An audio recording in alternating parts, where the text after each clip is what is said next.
Welcome to Artist 101, being a good teammate with me, Vivian, Lei, and Leslie Park. We're hoping to shed some ideas and how to give good working practices to recent grads or early career artists, or anyone curious about being a contributing member to any kind of team. Some housekeeping rules that will, Tianyi, if you can put in the chat. It's just so that this can keep the flow of the conversation going and won't take away too much time from all the fun stuff that we will talk about in a bit. And yeah, we're going to start off with a presentation and then have room for Q&A at the end. Like Leslie said, put in the Q&A box so we can see it. And then for asking questions at the end, maybe consider things that can't be Googled because we only have a short amount of time. And I don't know, it's kind of fun to answer the hard questions. So, all right, let's get started. I'm Vivian Lei. I'm a storyboard artist. For animation, I didn't start off this way. I started science previously and then decided to make the shift into art later on. I've worked for a few studios as an intern, storyboard artist, revisionist, and cleanup animator. But my most recent experiences are at Bento Box and Disney TV animation. And then last but not least, I volunteer at Visions and Animation. Thanks. Hey, hey, my name is Leslie Park. I'm currently director at Disney Television Animation. I've also worked at Bento Box prior. That's also how I know Vivian because we got to work together a couple times, and also last time at Disney Television Animation. I'm also a storyboard artist for live action projects, if you guys have some questions on that as well. Yeah. Nice. I like it. So yeah, what does it mean to be a good teammate? In general, we're going to be talking about our specific experiences. It will vary from production to production, industries, companies, schools, all that. So what does it mean? It can mean a lot of things. I'm going to talk specifically with Leslie about different scenarios you might find yourself in, whether working on projects for yourself or projects at a job. And yeah, hopefully this will shed some insight for early career people, recent grads, or just anyone curious about how to help or get help on team-based projects. Anything you'd like to add, Leslie? No, I think that's a great intro. Sick. Okay. So first off, we're going to talk about personal projects. So that's when you're working on things for yourself, not necessarily in a work environment. Typically, you're looking for feedback from friends or people that you trust, whose experience, their artistic insights or tastes align with yours. So before asking, things that you want to consider is where are you in the project? You want to frame your question in a way where you can get the feedback you want. It can be frustrating sometimes as an artist when you're stuck on something and you need help, but for some reason your peers' feedback is only confusing you more. So hopefully these questions are things that you think about beforehand before you ask people questions. So if you're in the beginning of your project, let your friend know. The way you frame it by letting them know, they can frame their responses appropriately. So you're in the beginning of your project. There might be less to go off of. You're still coming up with the world or overall story. So think about what it is you're looking for from them. Early on, some questions you might want to ask is, do you like the concept? Do you have any ideas and where the story can go? Hopefully their answer will help you know you're going in the right direction and that you can move forward in your project.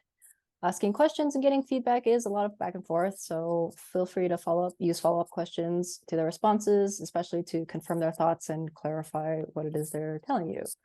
In the middle stages of a project, there's probably more to go off of. It's easier to ask specific questions like, how do you feel about this character? Is this part funny? You can even ask technical questions like, how's my staging? Does the plot work? Something even more specific, is the line thickness fine? As specific as possible works, since you've thought of all the pieces to your project and that there's still time to make those changes. But if you feel like something is missing and you don't really know what it is, you can still ask like, is it clear? Or what do you like? Or what don't you like? That still can be helpful in getting good feedback. And then lastly, when you're done or almost done with a project, think to yourself, are you going to go back and change anything if you get feedback? So are you hoping to collect thoughts for future projects? If so, then yeah, feel free to continue asking questions. As far as if you're not thinking about going back and changing anything, I would still encourage you to ask your friends or your peers things like, oh, how did this make you feel? Because yeah, knowing your finished project resonates with an audience gives you more information on who you are as a storyteller. Might even help lead you into finding that thing called the artistic voice. But that's a different talk altogether. Again, none of these are like steadfast rules. You can still ask for any kind of questions at any point in a production, just being upfront about what you think is the most helpful for you. And yeah, you're talking to a friend, so hopefully they'll be able to give you feedback that you like. Now onto a situation where you're the one giving feedback. It's similar to when you're asking for it.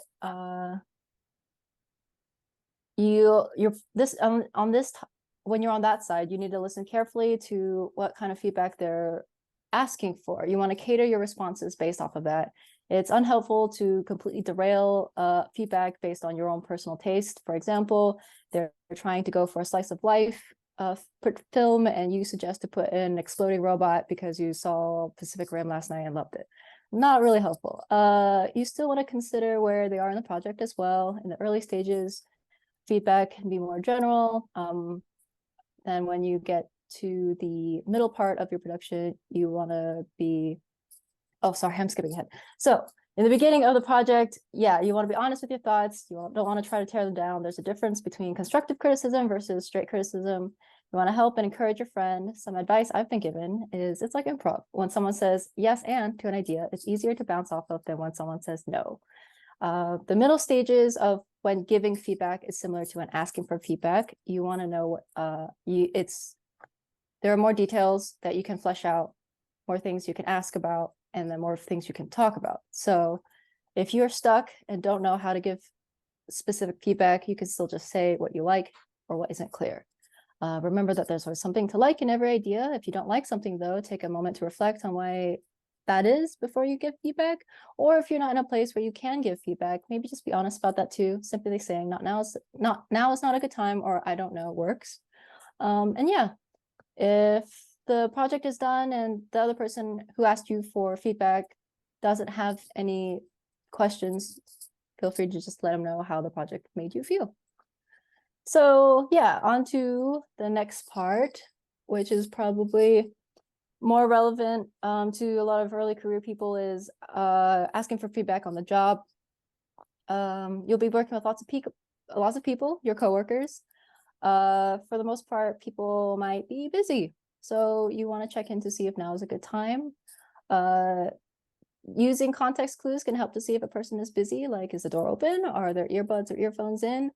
Or maybe they came out of their cubicle and they're in a kitchen or snack area. In general, does it look like they're free? And if it looks like they aren't, then knocking and quickly asking if now is a good time would be a nice first step. If they're your friend and they said they have time, then yeah, feel free to ask a question. If you're working virtually, it can be different. I think sending a message that gets your point across professionally and quickly works just fine. People will get back to you when they're available. When asking for questions, it's similar to asking your friends, but remember you're in a work setting, so depending on the comfort level you are with that other person, maintaining some professionalism might be good practice.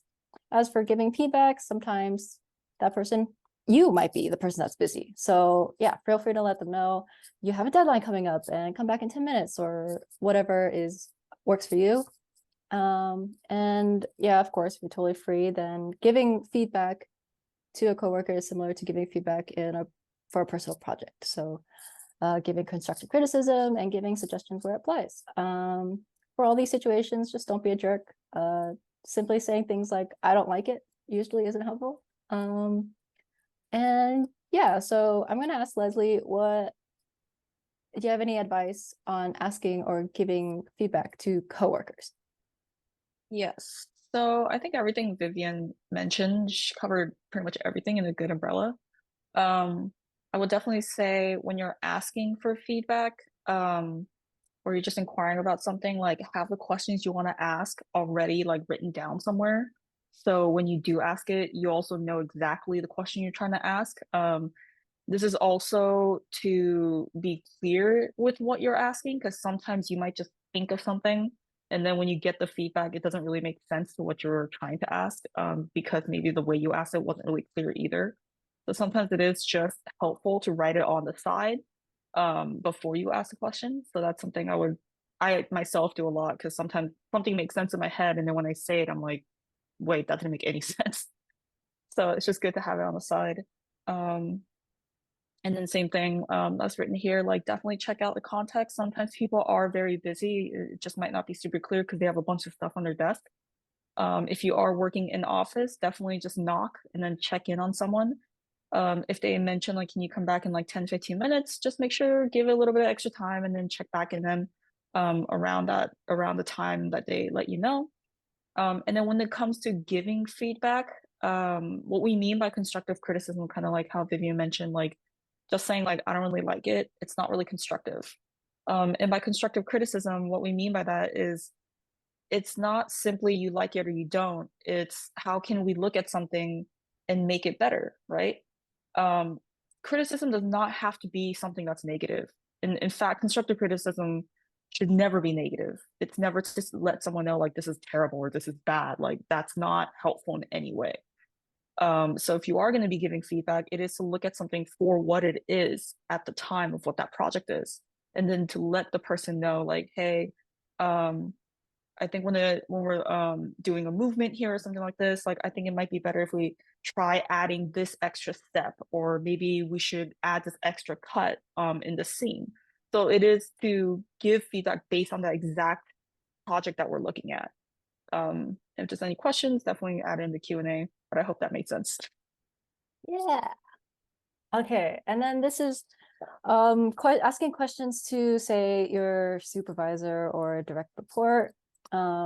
This part, yeah, asking questions to someone who's your supervisor can sometimes be intimidating, especially if they're like your art hero. But at the end of the day, you're asking the question because you want to do your job better. So let's imagine a different scenario this time. You're at a handout meeting and you're getting an assignment. I want to remind everyone that my experiences are as a television artist in animation, so experiences will vary. But yeah, it's on your first day on the job. Try to see what everyone else is doing in the meeting. You'll start to feel out when it's an appropriate time to ask a question. Sometimes you can even prepare ahead of time and ask a fellow coworker, like, when is the best time to ask questions? Or even after the meeting, if you still don't know, or no one had answered that yet for you. Generally, from my experience, it's at the very end of the meeting and the lead will open it up to questions, but there will be times when the lead won't open it up for questions. But the reason you're asking this question at this moment is probably because you need an answer for someone in that meeting, and you know you won't have the opportunity to ask them later, or you know they'll be too busy to answer them later. So I would encourage you to speak up, raise your hand, or ask this question so that you can do your job better, because usually it'll be like a clarifying question that probably will help you get started on your assignment. Then giving feedback during a handout is similar. Did the lead open the floor for feedback? If so, then go for it. But if they didn't, then as long as your feedback will help prevent issues down the line, I think it would be best practice to voice it, be professional, clear, and brief. Leslie, what are your experiences in a handout meeting and asking questions or giving feedback? Anything you wished you knew early on in your career? It's a really good question. I think the general thing, and I've mainly done storyboards, not animating, so I can't speak on that portion of it. But usually when it comes to storyboarding, you do get the script most of the time, way before your meeting is actually happening. So it's best practice to kind of actually read through the entire script prior to the actual meeting happening. Because when the meeting happens, we're not going to a table read at that time. It's usually just meeting to kind of be like, all right, these are a couple ideas that we have. Was there any questions anybody had? And then we kind of let everyone go because we do assignments during that time. So come prepared, read through everything that is asked of you, even if it's going to be the whole script, because you don't know what's going to be handed off to you during that time. And then make notes on the script. And then like circle areas of saying like, I'm not really sure how to stage this, or is this making sense? Because something happened in the earlier scene that might cause problems. So kind of like questions like that. And the lead usually opens it up so that there can be questions there. And about giving feedback, that kind of depends what role you are and what the meeting is for. There could be moments where you're asking questions, but that actually turns out to be a sort of feedback, meaning that let's say you're a background artist, right, or a character artist, and you also read through the script, and then you saw someone else had designed something that might cause issues for whatever design you have for your section. And during that time, you might kind of bring it up and be like, hey, I have a question about this. I noticed so and so did that design, but I'm not really sure if that's going to be working with what's going to be happening in the story over here. That's technically like giving feedback, you know, like you're both asking a question, but also bringing up another concern that might cause problems. And a lot of that time is actually really helpful for the team. And kind of moments like that will also be considered like constructive criticism, right? Like you're not only asking about something, but you're also bringing it up in kind to kind of be like, hey, I think we need to make some changes here. But it's never in a way to sound judgmental of anyone else's work. It is always in a way for what's best for the project, if that makes sense. Yeah, definitely. Okay, cool. And so, yeah, so then this is after a handout. Say you come up with questions later and you're like, oh no, I should have asked that during the meeting, but that's okay. Similar to approaching a coworker, if it's a person, check in if they're busy first. If it's remote work, a quick message on Slack or whatever chatting device will do that is appropriate for your workplace. So yeah, some things I've learned is try to get all your questions all out at once if possible. This will help your supervisor get back to you faster instead of a constant back and forth. When asking questions, offering solutions are helpful to the supervisor because they'll be busy reviewing a bunch of things. And they'll have one less thing to solve if you're really clear with, okay, for this section, this scene, with this character, you know, how about we try this? I think this will prevent this from happening in the future that can cause a problem. And they'll be like, oh, yes or no, depending on what they think. So for feedback, it's also similar to during the handout. Is this feedback going to be helpful to prevent problems in the future? And since, yeah, during a handout and after a handout, when to ask questions and when to give feedback and stuff is similar, I'm gonna ask Leslie, what is helpful to you when one of your board artists asks you questions? What do you like to see? For after handouts? Yeah, so it's after a meeting. You're probably back at your desk and you know, you're either getting a message or a knock on your door being like, I have a question. Oh, I think usually things that are very helpful at that time would, it kind of depends on the situation. I've had some artists ask me questions after the meeting because they already told me kind of like during the meeting, like, hey, I have a couple questions, but I don't want to take up everyone else's time. So I might just ask you after the meeting. So it's kind of like a good heads up. And that also lets me know like, okay, this might be a complicated question that requires time. So then that's an early way to give a heads up so that the supervisor or director might be available for you right after. That's good practice. The other thing is if someone does come and ask questions, it's usually fine because again, it's for the benefit of the project. I think usually it would be, I don't know. I don't have a straight answer for this one because like it's so different depending on like episode or if there's like a technical problem or something like that. Yeah. Um, I guess it's like as long as like Vivian said, like as long as you check in with someone somehow, or again, like even I mentioned like during the actual handout meeting, like if you just let the person like your lead or your director or someone above you kind of just let them know like I do have questions, but let me just like not take up anyone else's time. I'll just ask you after the meeting. Like that's usually fine too. Yeah. Yeah. So yeah, with your experiences as being a director, and also as a storyboard artist under somebody else, do you have any tips and advice on how to ask questions and give feedback outside of anything we've discussed? There's so much to say, but Yeah. let's We see. still have time, so That's true. Um, so both asking and giving feedback, like yes. specific to the job, right? Yeah, specific to the job. Um, I don't know. I feel like it covered it pretty well. Like the most like obvious things, like just check in if the person's busy. Check in again when someone told you, like give them a couple minutes. Um, I would say try to avoid being pushy. Mm.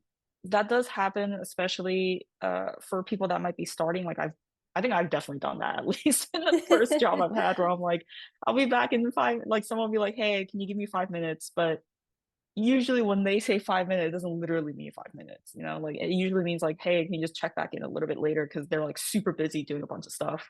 And a lot of times, me being on the other end, being a director, like usually when we see something, we'll be like, okay, this should take about 5 minutes. But then when you get really sucked into doing something, like it ends up not being 5 minutes. So I would say don't be over anxious if you're going to be checking in on a director that might be really busy. If they say like, hey, give me 5 minutes, like maybe check back in 10. And unless it's like something really dire, like your computer's about to explode or something like that.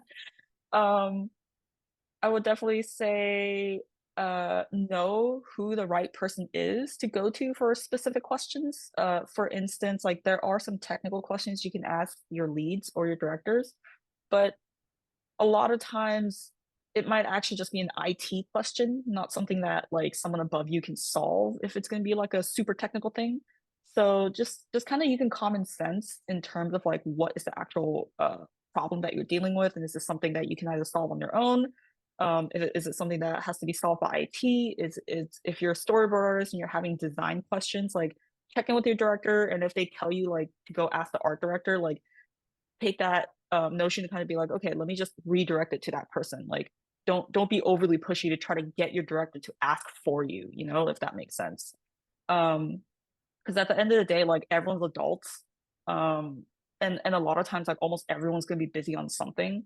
So if there is kind of like a referral to be like, hey, can you go please ask this person? Like, don't push the person that you're going to like do it for you.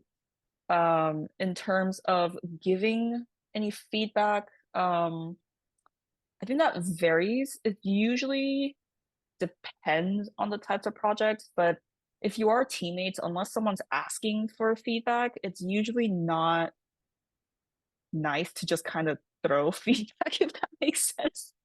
Like if nobody asked for it. Yeah. Um, so again, like kind of using a little bit of common sense there. Um, and uh, I mean, I always go back to saying like constructive criticism, really, if you are trying to give feedback, like it's it's something I would definitely say like don't be a downer about it when you're giving feedback. Like never kind of say it's like, man, this is terrible. Let me just fix it for you. Like that's not constructive. That's like definitely putting someone down, you know? The other thing is when you're giving feedback, like definitely try to see from depending on what the question is, right? Like what might not be working. So if someone's kind of showing me something and they're like, hey, I have a question about the scene, something about it's not really working and they don't really know why, right? Like usually if I look at a scene, there might be a couple things that stands out to me because I realized certain things weren't working, but they might not see it, right? It's not my job to hurt the other person and kind of be like, man, this is like not working at all. My job is to go through and be like, well, I see over here, you know, like some of the staging is a little off. Maybe the perspective wasn't really working, and I might redline it. And I'll have a couple of notes here and there. But that is going to be my job. It's to look over it and then give all the notes in red, which is why we call it redlining. And then present it to the artist that's asking it in a way that everyone understands, right? So it's to make the project better. Um, but yeah, I think overall it's just don't be a jerk about it Yeah, that's both a big ways, one. Yeah. yeah, like it's so much easier said than done sometimes, so yeah, and common sense. All right. And that's leads us into a little Yes. special treat where Leslie will talk about how to go above and beyond. Sweet. Yeah. So thanks for putting this in, Vivian. Hey, yeah. Um, yeah, in the spirit of the topic of this session, right? Like not just asking questions, but really what does it mean to be a good teammate? And these are the three common things that is soft skills to have. And soft skills, I usually, whenever I'm teaching, like I do try to tell everyone, like soft skills are really hard to teach someone as much as much more in my opinion than hard skills. Because hard skills is like your ability to draw, right? Making things look on model, making things like being able to like learn 3D or pick up skills. But soft skills are personality traits. It's your ability to be on time. It's your ability to have communication. And those things are innate. Like someone just can't teach it to you. Like you have to want to learn more about that, right? And those are the three things we have listed here. One of the major ones on the job is always going to be hitting your deadlines. Missing a deadline is a huge no-no. And if you do miss a deadline, like definitely supervisors are going to want to know why you couldn't hit those deadlines. Unless it's like obviously severe crisis things, right? Like you had death in the family, or someone's really, really sick, or there's some crazy thing going on. Um, you might also be dealing with something in your personal life that's just like really making it hard for you. Those things we usually understand. Um, but you have to communicate that to your team, which goes into the second thing, being in communication. I know a lot of times people tend to shy away from bringing up topics to possibly their leads because they're like scared of being judged, they're scared of being fired for something.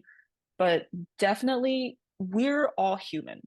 Like we all understand hardship, and we also understand that everyone needs a chance in something, right? So even though it's a hard topic to have, like ask your director or ask your lead or whoever it might be someone you're comfortable talking to, right? Someone in a position of power where they can help you. And then let them know your current situation. You don't have to say it in a whole meeting in front of everyone. But like check in with someone privately and kind of be like, hey, like I just want to like talk to you about something. I know I have a deadline coming up, or like I know you gave me this handout. I know it's due in like a week or 2 weeks, depending on what your deadline is. But just let them know, like, hey, I kind of have this thing going on right now. It's really hard for me. I'm definitely going to try and hit it, but just to let you know, there might be some complications I'm running into or things like that. And you'd be surprised. A lot of leads are understanding and they will let you know, like, okay, dude, I'm so sorry. There's like so much stuff going on. Let me actually like adjust how much work we're giving to you, like your workload, right? Um, and a lot of times the leads will delegate work across everyone and kind of be like, hey, like let me take one or two things off your plate. Either I'll do it or, like there's another person that's willing. Or we have a freelancer that we can hire during that week. Like, don't worry about it. We just want to make it easy for you. Um, so, always be in communication. The other thing too about that is, and I'm gonna kind of go back to saying this, but it is a little bit of common sense. Like if you miss one deadline, that's understandable. If you miss a second deadline consecutively, it starts to become a question. Again, unless there's like serious crisis in the family where like, okay, this is gonna be really hard. Um, but if you're not in constant communication with someone and you don't let someone know, or you let someone know like the day your deadline is due and you're like, hey, by the way, for like the past like month, it's been really hard for me. Yes, that's a crisis and yes, it's a lot, but it's also being respectful to the team. It's not just saying like, oh, you got to be respectful to your director. It actually is being respectful to the team because a lot of times if we take something off someone else's plate, we do put it on someone else's. And a lot of times most of the team are more than willing to kind of be like, hey, let me just help out, right? But we can't also put one person's work on everyone else for like 6 months straight. So in terms of that, it's kind of like a little bit of give and take where we kind of balance certain things out. So that's what we mean by make sure you hit your deadlines. If you do have something coming up, you are given 1 to 2 passes. But after that, you have to be in communication with someone. The earlier, the better, so that we can adjust things ahead of time. It's always going to be hard if you try to make someone or even the whole team change things like the day of, because most of the time that doesn't work. Um, so it's also being respectful to everyone. And then finally, that kind of all together comes into checking in. Um, like check in with, even if you don't have a crisis and you are hitting your deadlines and you are being in communication, right? Like being a good teammate means you're constantly checking in with your director, your leads, or even each other. Just kind of, being like, hey, by the way, I got my file in, and you just let your lead know or whoever's in charge. That's considered checking in. A lot of people tend to just throw files in and they don't let anyone know, which makes it really hard for people in leads because a lot of times when you're a lead, you're checking in on like everyone. So sometimes leads, we have like a million deadlines to hit like per day. So we might miss something. So it is just nice when someone kind of lets us know, like, hey, by the way, I turned my file in. And you're kind of like, okay, great, thanks. We kind of try to do the same as leads ourselves. We do try to check in with each other, to other teammates as well, and kind of be like, hey guys, just want like it's the middle of the week, just want to make sure everything's fine. Was there any technical problems? If there's any questions, so we do try to kind of let moments come to have teammates ask questions if there's anything, or asking just kind of be like, hey guys, are you guys okay mentally? I know there's a lot of things going on outside, but I just want to check in on you guys. Are you okay? Things like that. Um, and just being able to do those 3 things is, like I said, actually really hard because everyone's so busy. But if you can do those 3 things, it really makes you look super professional because those are the 3 soft skills that people tend to forget. Mm. So, Uh, yeah. I think that's really good advice. Honestly, like as you're saying it in my head, I'm like, okay, on my next job, I gotta remember these 3 things. But okay, and so we're going to open it up to audience Q&A.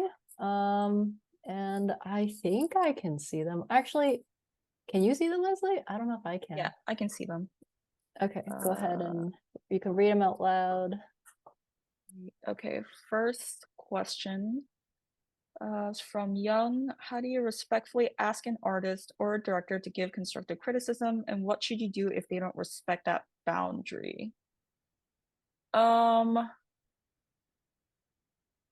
don't really know what you mean by boundary unless you mean like the criticism is not constructive. Um, Let me try and take a crack at this one, unless you want to go first, Vivian. Uh, could you read that question again? I'm still thinking.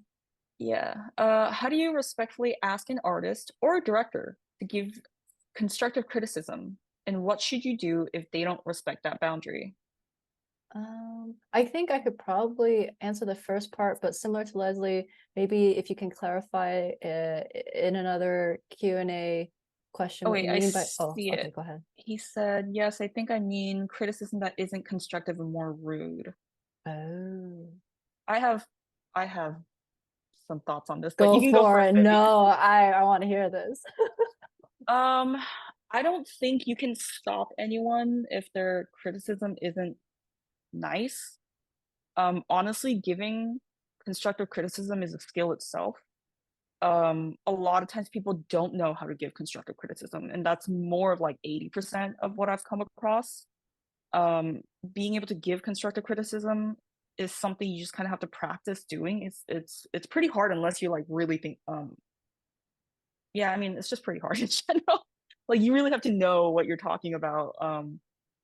I've come across a lot of criticism when I was starting out where it's not constructive, it's a straight up criticism where you're like, okay, this is not helpful. Um, but at the end of the day, a lot of it is you don't have any control over what someone's gonna say. You really don't. Unless someone's to your face, like being exceptionally rude, like overly racist or something like that, in which case you're like, whoa, what's your problem? Like, No. um, I haven't really come across anything like that per se, but I have come across criticism where someone has genuinely like looked at my portfolio and said, "Oh, I know this sample. I've done the same test, and I also didn't get the job." And that was their criticism. And I was like, "What? Like that didn't help me." No. Like this person was salty because we took the same test for something and they didn't get the job. I didn't get the job either. And that was their note where they're like, I don't really have anything. And you could tell they were just kind of upset. And Yeah. usually in those cases, I just kind of try to end the conversation where I just say, oh, okay, well, thank you so much. If they say anything else, I usually just kind of take it with a grain of salt because I understand that they're already upset over something. Um, and I also try to understand that like they're not upset at me, they're upset at something else, which is upsetting me, but like I have a choice to add to that upsetness or not. Yeah. And in those cases, like I said, like I take it with a grain of salt and I tend to just kind of be like, okay, like this is not really criticism for me. I'm gonna ask someone else. Um, but that said, like if that upsets you, genuinely feel your feelings. Like it is upsetting. It's a very upsetting experience. Um, but also understand that like that wasn't helpful and it wasn't useful. So in those cases, like kind of ignore it. Um, and other times I've also had constructive criticism where it's just very, very hard to hear it because it is genuine criticism and it's genuinely constructive. It just hurts the ego to hear. Where someone might look at something and be like, hey, I see here that you really need to work on your perspective. And there's a couple things here with the character where it's breaking the model and it's not really coming across as funny as it needs to. And if your sample is for comedy, I don't really think this is funny. And it's really hard to hear. But a lot of times constructive criticism isn't it's not there to make you feel good. It's there to make you better. So know how to take those and then like write down the bullet points of the criticism and realize that when you're getting constructive criticism, hear as many people as you can, if you, especially in settings like maybe CTN or something like that, or even Lightbox, and just write down bullet points of what everyone says. And you'll start to notice a pattern of the most common things being called out. Like maybe the most common thing you hear is like perspective, and then maybe the next thing is like if your goal is comedy, so certain things aren't funny because maybe some of the facial drawings weren't funny, or maybe you could push it more, and those are really common repetitive notes that you're getting. Then those specific notes are the ones you should focus on first, and those are the ones that you should update your portfolio with. And then everything else that's more like extra criticism that you heard but they don't really overlap with anyone else's notes, like pick out the ones that's helpful for your personal goal and don't try to hit every note because everyone has a different perspective on what they want. um but definitely if you're getting the same type of notes, then those are going to be your priority. Vivian, do you want to add to it? I think I'm gonna take the question maybe a different angle where it's like, Okay. okay, maybe someone is being rude at a meeting, and that's tough. If they're your friend, then you can definitely pull them aside after and be like, hey, I think what you Oh, said for was, sure. yeah, it was kind of rough, dude. You okay? But Yeah. if it's a supervisor or someone in a lead position who says something rude, that is super tough to navigate. I don't have answers for that one. And again, like in those times it really depends on the situation.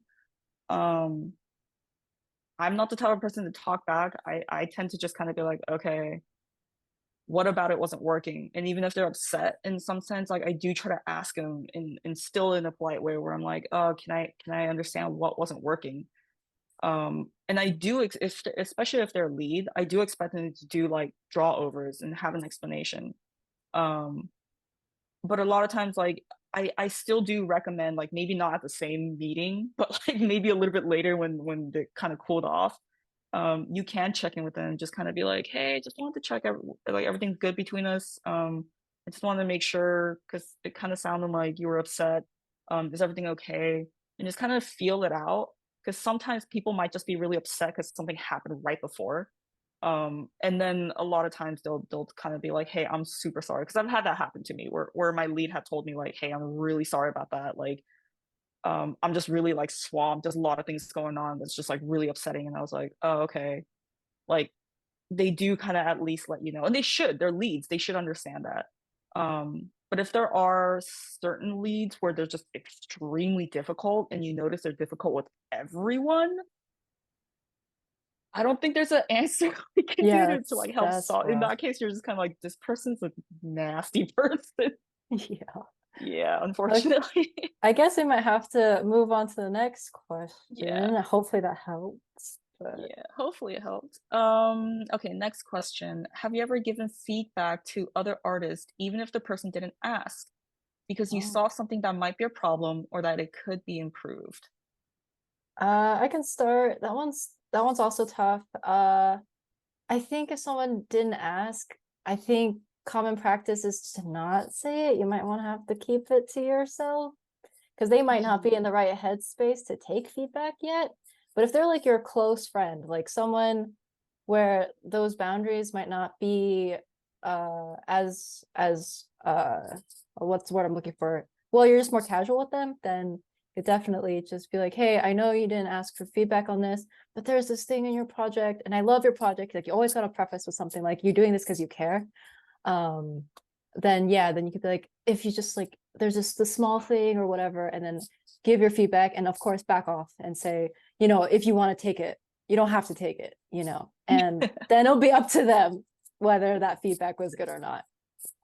Yeah. Um, I think in a professional setting that's different. Yeah.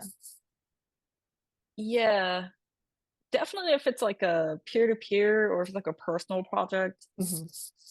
I wouldn't give feedback if nobody asked. At that point, like Vivian said, like it's they didn't ask for it. So then the rest of it is just like I really shouldn't be trying to give advice to someone that isn't asking. That's pretty rude. Um, but I think if you're in a professional setting, I think that's different because everything the artist does has to go through the director anyway, and there might be something that the director can see that we know it's going to be a problem later down the road, then we might call things out. Um, but a lot of times we definitely still try to make the effort to do similar what Vivian said. Like we do mention like, hey, I love your work. Like this is really, really good. All the way up until here. And then here I think there's like a little section that I think can be tweaked. And we do try to make the effort to be like, this is the reason why I want it to be tweaked. Like it's not just like I don't think it should ever be someone being like, I just don't like this drawing, but but it's usually because we can see something later down the road where we're like, oh, when it goes to color, or when there's an artist that's like trying to do a character design off it, or there's like a movement where maybe the timer is going to try to look at something and be like, that's not going to work. And that's usually why we point things out. But otherwise, other than that, we tend to just kind of be like, this is great, you know. Yeah. Hope that helped. Next question. Next question. How do you communicate feedback while working remotely? I'm working on personal projects with other people, and we struggle with explaining what's wrong with something, especially when it's about visual issues that are hard to say with words. It's also hard to communicate constructive criticism when we're not face to face without sounding harsh. Do you have any Mm. tips how to word things better? Ooh, that's a really good question. I've come across this problem a few times. I think what helps if you guys are working on Discord, then yeah, share screen. Try to find a time where everybody can meet if you can, and then just visually show them what you're troubleshooting. Taking screenshots, like when I worked remote, I would take a lot of screenshots of the things that I'm wondering about, to be like, hey, should I move this character to the right, and then draw physically like this is my character, should I move them over here? uh and then if it's for like wording stuff, uh wording stuff, hmm I guess it would depend what type of feedback you're asking for, but if it's like very technical things, then uh asking like, hey, does this, using like technical terms, if it's about story, like, oh, does this work structurally? If this is about design, then like, does this work anatomically? Like, I don't know, using words that fit the specific thing you're asking about might help. Yeah. I would definitely say depending on what your project is, like Vivian said, like if you're using Discord or something like that, try to screenshot it and draw over something. If it's something that's in animation or something that's moving, I might actually recommend checking out programs similar to Shotgun. Um, there's one that you can sign up for free, but it's like escaping my mind. Vivian, do you know the name? I don't know if you use it. We used it at Bento Box before and Disney, but it's like a player and you could draw in it. Oh, Sync Sketch. Sync Sketch. There we Yeah. go. Thank you. Yes, I do recommend Sync Sketch. And because then you could draw over it and then have your notes in there. Um, what else? In terms of wording, kind of like Vivian said, like definitely be very specific with the words you choose. Um, and like if you guys are running into problems where you're butting heads, like I would definitely say, especially in a group project, like stick with your role. If someone specifically is supposed to be a better background person, but they're starting to give like a lot of character notes, even though they might know character, like it might be hard to say, but you kind of have to put boundaries, and be like, hey, like let's stick to our roles. Let's make sure we stick to where we are, because then otherwise it just becomes notes on top of notes on top of notes, and it gets really, really hard. Um, but I hope that answered it. All right. Next question.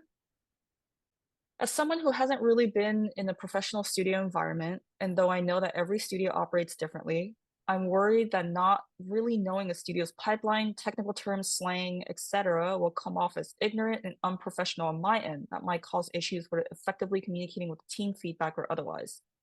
I've done volunteer and freelance work that have been all wait, sorry. I've done volunteer and freelance work that have all been in a more casual setting rather than professional. Is there a kind of standard in studios from what you've experienced that carry over across jobs that new graduates should know? Vivian? Okay. Good question. I would say I don't think you should worry about knowing specific terminology. I mean, because you'll learn on the job a lot of it. I mean, things like film language, I think there are plenty of YouTube videos about that. If you take like a character design class at CDMA or anything online, they will show you some of the technical terms. But even if you come in and you are hired, that just means that you have the technical chops anyways. And being able to communicate those technical things, you just got to say, hey, I don't know what the word for this is, but there's something about this shape, or there's something about this ending that I feel isn't hitting, like something like that. I don't think people will judge you just because you don't know the exact words. Yeah. I would say it depends on the role. If you're a storyboard artist and you don't know the term 180 rule, it would make me kind of question it. That's fair. So I think like as long as you know the foundational stuff for your job, I think you should be fine. Um, like communication is really hard. Not even professionals have a hard time with that. So I wouldn't worry too much about it, like Vivian said, but as long as you know the actual technical terms, like the foundational stuff, I think the rest of it you'll kind of learn on the job. Yeah. Um, so I wouldn't say worry too much about it. I think a bit on that too, because you're saying if anything is like universal among Yeah, jobs or the productions, universal words. then I do think there is a universal words in film language, universal words in design, writing, maybe Yeah, even in production too. So yeah. yeah. Um, Next question. Are there usually accommodations for disabled people in industry jobs? Yes. Uh, yeah. Well, I'm trying to think of like an example. I mean, the union has a lot of resources, and they have the animation union in LA has resources to that effect. And a committee that talks about how they Yes. accommodate people with disabilities. I would definitely say if you're curious about it, you can check out, depending on where you're located. But if you're interested in getting work in the LA district, definitely check out the Animation Guild. I think you can literally Google the Animation Guild. It should come up. All that information there is pretty free. And again, if your goal is to work within LA where all the union studios are, then you can definitely email the guild themselves. And they're more than happy to answer. Everyone there is pretty nice and open. Um, I can't speak for other studios that might not be protected as well. Like, I'm not saying like non-union, because if you're in the States, like there's a law that literally says you can't accommodate, like you can't not accommodate people. But for anywhere like international, I might be unsure because I don't really know what their rules are.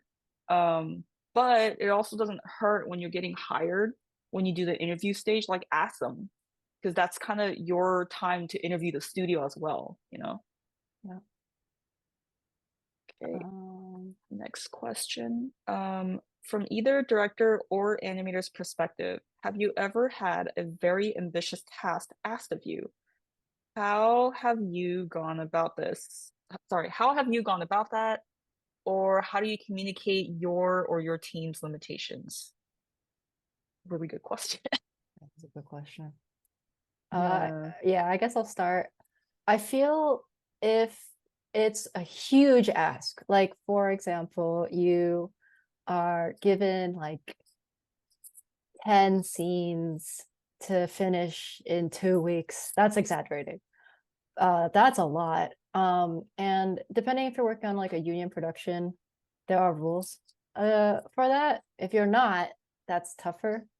But if it is a studio or production you're working on that is open to feedback, I think just bringing it up with your supervisor or whoever, hey, this will take me this much time because of this, you know, I usually finish this in this amount of time, or like everyone generally has a you know, maybe a month to do all this, cutting it if so if can we break this up, or can you give me more time?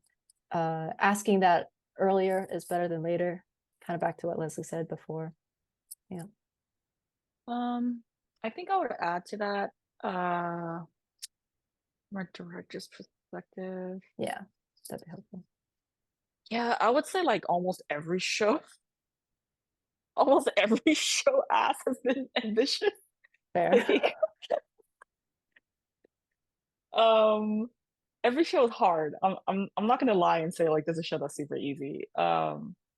Every show is very, very hard, and they're always gonna ask for more, and that's kind of the fact of the industry. Um, what I do recommend is, depending on what type of job you want to have, uh, ask the professionals what their day-to-day is like, and ask the professionals like what the realistic expectation is of their job, and be realistic when you're getting a task. Kind of like, hey, like this is usually like this amount is usually what is realistic. I think what you're asking for is maybe a little undoable. Like ask it nicely, of course.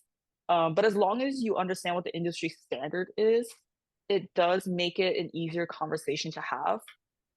It makes it harder if someone's saying like, for instance, if the industry standard is like you're supposed to board like a page a day, right, in rough, and someone's saying like, hey, I can do like a paragraph a day, then it kind of becomes hard because the industry standard is kind of like, oh, we hired you because we know everyone's supposed to hit this limit. But if someone's like, hey, can you hit like 5 pages in a day? Then you can kind of be like, hey, that's quite a big ask, especially if limitations are within the bounds of like about a page a day. Then you can actually start asking more questions and be like, how can we do this? Like, can I ask help from someone? Can we split the work with other people? And then a good lead should be able to delegate work in a realistic manner. Cool. Next Yeah, question. that was really good. Yeah. Uh, have there been situations where a superior you're working with has treated you unfairly, and how would you suggest working through that with your team? Hmm, A good question. that's a good question. I Let's mean, are see. they treating just you unfairly or everyone? Because if it's everyone, Yeah. unfortunately, if they're like the lead, they've already decided that's the work culture, and that unfortunately it seems like everyone's gonna have to deal with that. But if it's just you, Yeah. that you should probably, yeah, ask around, be like, hey, are you getting this treatment too? Like, or is it just me? And if it is just you, I think that is worth bringing up because that's not Yeah. fair. Yeah. I would definitely, yeah, what Vivian said. Um, And I know it might be really scary, but like if you don't want to ask a person who's like really difficult, you can definitely ask, like for instance, if there's a director, there's usually going to be more than one director. And you kind of are scared of your director directly. You can kind of be like, let me just talk to the other director and kind of feel this out and like see if they're really treating me specifically that bad. Um, just to kind of get a good baseline, you know. And then try to have a conversation with your director because sometimes they might, I don't know. I'm not gonna try to give an excuse of why someone might treat you bad. That'd be terrible. Yeah, They should no. never treat you bad. But yeah, it might be worth having that discussion with someone first. And then you can kind of try and figure out like what are my next steps after that. Yeah. But yeah. Next question. How does communicating work between storyboard artists and directors? Wait, let me reread that. Yeah, go ahead. How does communicating work between storyboard artists and directors? Uh, how does it happen where storyboard artists have to pester directors a lot about vision, or does it depend on project to project? Hmm. I feel like at least for television, the vision is usually the writer. Yeah. And if you aren't in a meeting with the writer and they didn't ask if you or didn't say like, hey, anyone can reach out to me for questions, that's going to be harder. Usually like the supervising director is the one who at least understands the overall show's vision, and they hopefully will then pass that down to the directors, and then your directors can tell you. Yeah. I would say, let's see, does it happen where storyboard artists have to pester the director a lot about vision? Or does it depend on project? I think it depends on project to project. Because I've been on shows where the director will give me their thumbnails and they legitimately have told me like, don't veer off from this because they have a very specific idea of what they want. So then I already know what I'm supposed to do. A good director should kind of give you guidelines of what their expectations are, especially when you start the project. Um, an artist should not be pestering, like trying to get time from the director. Like it should be the director's job to check in with people from time to time and be like, hey, is anything going on? Like, is something, do you guys need help with anything? Um, the only realistic, understandable thing I can think of might be if like there's a rewrite. Like maybe for an example, like there's a show, and this sometimes does happen, where there might be some production issues that's above the director's pay grade, and there has to be rewrites. So like maybe you're on episode 6 and like episode 1, 2, and 3 has to be rewritten. And then now the director has to go back and like work on those episodes while still doing their episodes that they might not be checking in their team the way they should. In those times, I think you might have to try and get your director's attention a little bit more. It's definitely not an ideal situation. Like that is not a situation anybody wants. Because if that happens, you know you're going to be murdered. Like because the timeline is going to be insane. Oh my god. But yeah, I think in those times it's not just going to be the director that's like dying. I think like the whole team's going to be dying in those crazy moments. Um, yeah, otherwise it's just kind of like very casual, I would say. And I think that depends on, I don't know. It's definitely project per project, but Yeah. it also depends on personality, you Yeah. know? Like if your director is someone that's very hands off, um they yeah, I don't know. I think it's more of a personality thing. But Mm. you'll kind of feel it out the first time you meet with them, where Yeah. you're like, oh, this person's very much like, just do what you want. I'll check in on you later. And you're like, Mhm. great. So, Yeah. yeah, Is that was that the last question, or is there one more? I can't tell. I think that is the last question. Awesome. Okay, perfect. Yeah, thank you everyone for coming. I want to thank Leslie, of course, for taking the time out of your Sunday. Everyone in AIA who's been working really hard on our first summit ever. And of course, you guys for coming and attending and obviously asking really, really good questions. Yeah, some good questions. Yeah, and then if you're interested in hearing more or attending more summit events, feel free to check out our website for more events. And then if you want access to the Discord, we'll send reminders and other things. Join us as a member. Other than that, everyone have a good rest of your day. Yeah, have a good Sunday, everyone. Bye. Bye. Let me figure out how to do this. Oh wait, my thing is clicking. Hold on. I'm gonna stop screen share and I'm gonna click end, or do I just want to wave bye to everybody? I don't know. Oh, wait, I'm reading the chat. Oh, okay. Everyone's just being really nice. Cool. Yeah. All right. This is goodbye for real. I'm gonna end the webinar. See ya. Thanks, Leslie. Thanks, Vivian. Bye.